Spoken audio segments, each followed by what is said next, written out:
Welcome back to Little Paws Homestead. It's been a while since we've done a garden tour, and we are now 14 days from our first frost date, and I thought I would show you what's still producing, what's pretty much done for the year, and how everything's going. So starting at the beginning, these are our Blue Lake pole beans, which I love. They take a while to get going, but once they do, they're just loaded with beans.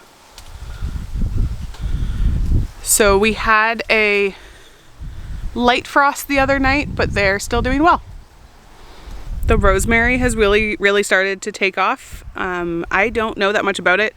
I'm hoping that I can kind of cover it and it'll be good for the winter and it can just stay there. Next to it, we've got some, what are these? Purple Lady bok choys.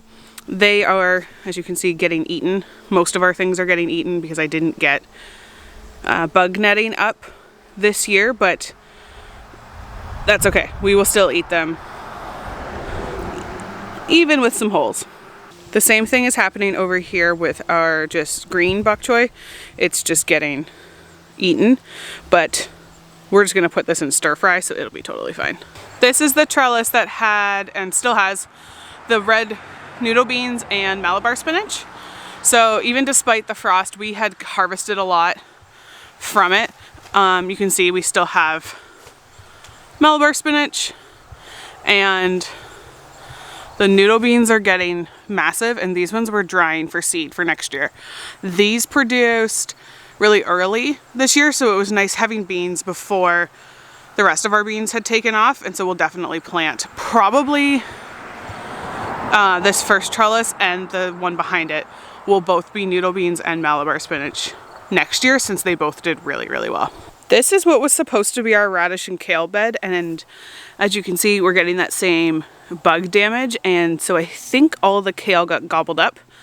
But my plan for tomorrow is to put frost fabric on the beds that we want to overwinter things in.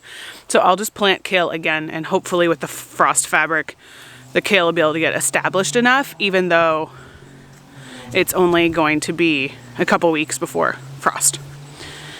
But the radishes are doing well, so you can actually see one down there. I've pulled some out already that we'll probably eat with dinner tonight or tomorrow. And obviously some of these are doing better than others, but if you can see in here, we've got a yellow radish and a red radish. So the radishes are doing well and way better than they did this spring. So when we got the frost a couple days ago, it was just a light frost. It only got down to about 1 degrees Celsius.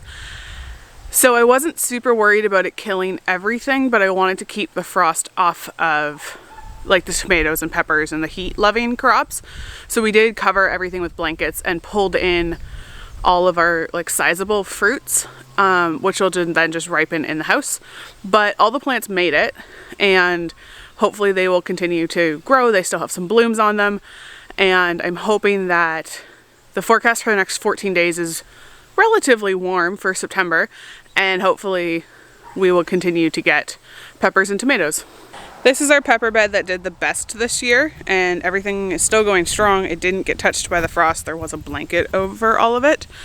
And this is my favorite pepper plant. It's the fish pepper, and it gets these like really pretty variegated leaves. And if we look underneath, we've still got peppers under here,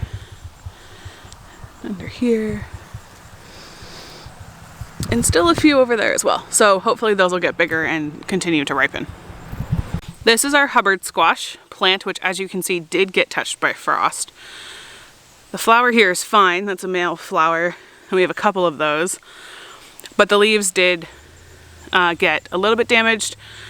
We're really just waiting for this. We only have the one Hubbard squash on this vine, despite how big it is. And I'm really just waiting for it to ripen. So I'm not that concerned with the fact that the plant is damaged, and it was also sick to begin with. So I wasn't going into that cold night very hopeful that the squash plants would survive. The beans, on the other hand, weren't covered and are still doing amazing. These are those Blue Lake pole beans as well.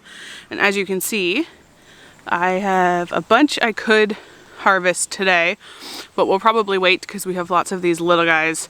So give it a couple days and I'll be able to harvest tons and get those in the freezer as well.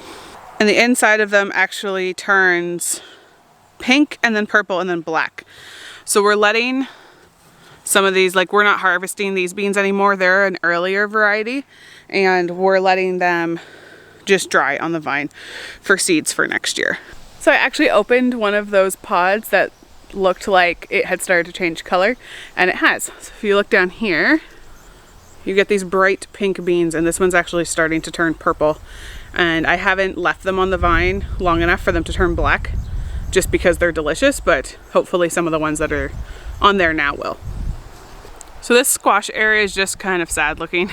It got powdery mildew at the end of August when we had a whole bunch of rain, and then also the weeds took off because the plants had died back. But I have a bunch of things in here I need to harvest today so that like these ones here are all ready to come off the vines. And then in all of these thistles there are ones that aren't so ready, so we need to get the cured squash off the vines so that the dying plants can focus on getting the rest of the squash that they've set ready so that we can store them for the winter. It looks like these beans got hit with a little bit of frost, which I didn't actually realize.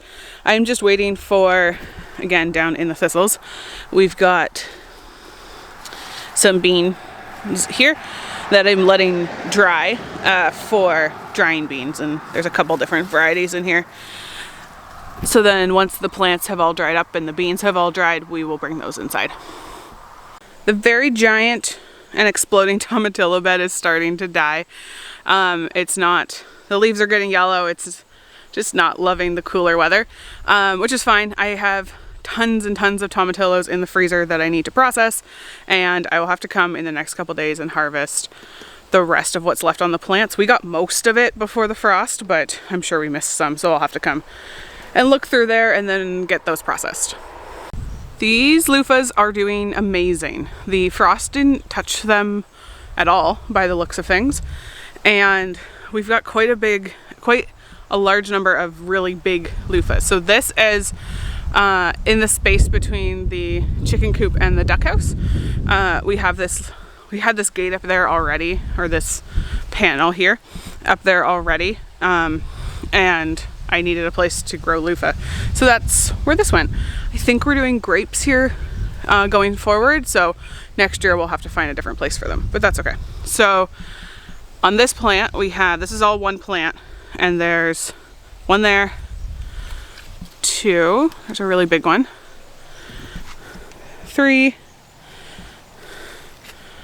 4, these guys are a little bit smaller, so they're 5 and 6, and then there's this like misshapen one that grew up into the cattle panel, and there's another one over here.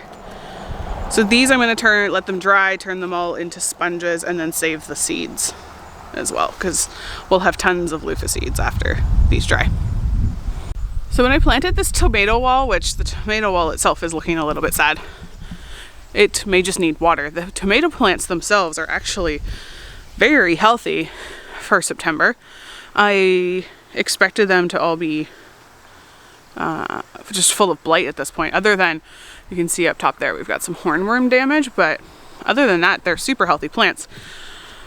But when I planted this tomato wall, I planted the kale behind it, hoping that the tomatoes would shade it out and we wouldn't go to seed quite as quickly, and that worked really well. So we've got some bug damage.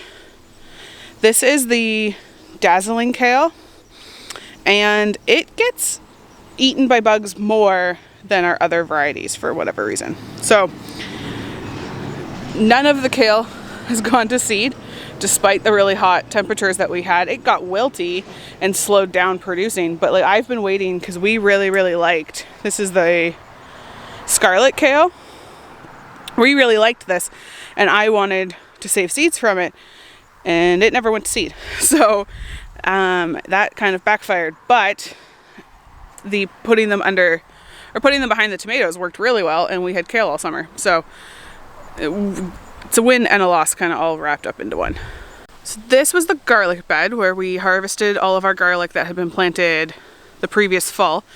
Garlic will be going in here and a couple other places again, but once we pulled that out, probably end of July or so, and I planted dragon tongue bush beans in here, and they're doing really, really well.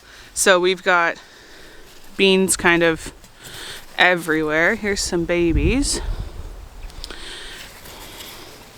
And we've got bigger beans in here. These ones we put, oh, there's a thistle. So we put a blanket over this whole bed just to keep the frost off of it, and it seems to have worked. I'm doing the same thing with these as our other bush beans. We even have beans coming out the side. So these are all going to dry, and they will be drying beans for us. Here's another big one. I just love the way these look, and they're only like a 70-day bean or so.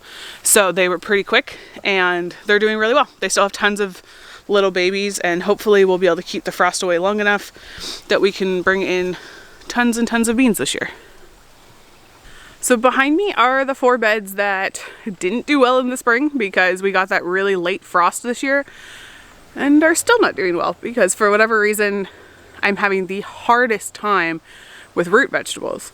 So the 4 beds behind me were supposed to be turnips, carrots, and beets, and we got a few turnips and a few beets and like really tiny carrots, but not much from the spring crop, and I think that's because of the late frost, and I just didn't get hoops over the beds, which that's a tomorrow project. So hopefully that will help what's left in this bed survive longer.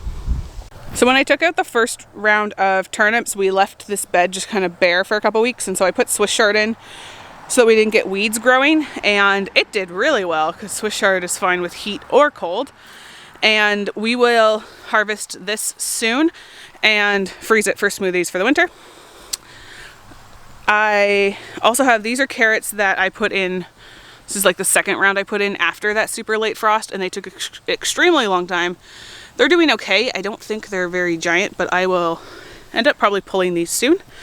And this is the same with beets. So these are the beets that are growing decently. I need to do some harvesting of them. And these are the beets that I started indoors. So hopefully when I put some frost fabric on these beds, they'll just get to continue to grow. But I don't know how hopeful I am of that because they're looking a little scraggly. I used seed tape that I made to try and do our fall crops of root vegetables. So just putting the seeds into toilet paper, like long strips of toilet paper with egg yolk to seal the toilet paper so that I could just plant the toilet paper seed tape into the soil and didn't have to worry about spacing. But for whatever reason, most of my seeds didn't germinate through that. I think I got like 1 turnip that came up, so we'll have to do some more sowing of root vegetables hopefully this week so that they'll have a couple weeks to get established before we get a really hard frost. The potatoes are starting to die back, and so these I think are going to be another garlic bed or onions over winter. I haven't quite decided yet. And so we'll dig those in a couple weeks once they have finished dying back, and then we'll be able to plant for spring harvests of garlic and onions. Surprisingly, this potato bed is still kicking. It took a long time to get going, and so it hasn't even started dying back yet, so we will wait until it does before we harvest these ones, and hopefully we have lots of potatoes growing under there.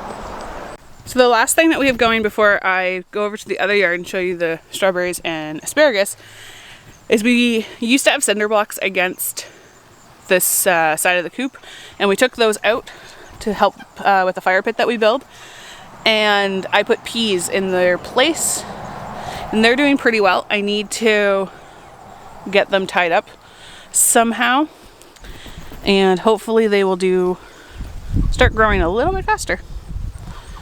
so that we can actually get some peas off them before they get killed by like a super hard frost. So other than the apple trees, which are also on this side of the yard, this strawberry and asparagus patch is all that we have growing over here, and it's doing fantastic. The asparagus crowns put up shoots, if you look over at this one, all summer long. There's actually a new one right there. And these strawberries just kind of spread like wildfire. So we do need to get a like proper fence up. As you can see, the wind kind of took this one out, and down here is way too short, and so we very often find a zipper. She just wants like the grass that's over here that's coming in from the other yard and needs to be pulled or mulched at least, and she just wants to eat that. That's all she wants. She does not destroying anything like the tons of asparagus that's coming up. But we don't want her in here, so we need to put a real fence up. And otherwise, everything's doing really well. This crown probably did the best. There is just tons of asparagus here, and even some new ones. So next year should be a good asparagus year. We have some weeding to do, as you can see, like all of this. And then we need to mulch it pretty heavily for the winter. But the strawberries are doing great. We really just let everything get established this year. You can see the runners going and creating new strawberry plants. So hopefully next year will be a good year for both strawberries and asparagus. So that's all we've got going on for the garden right now. Things are starting to wind down for fall, and we've got to get things protected for winter and the plants pulled out once they're done, and all of that winter prep will still have to happen. And I have a lot of processing to still do in the house because everything around here tends to get ripe all at the same time, end of August and into September. So I still have lots of like tomatoes in the freezer and tomatillos to process, lots of peppers. So we still have lots of kitchen things to do, but the garden outside is starting to wind down. So if you liked this video and would like to see what else we get up to and all of the things that we do to prep our little small homestead for winter, be sure to hit that subscribe button and turn on the bell for notifications so that you can see when we post new videos. We'll see you next time.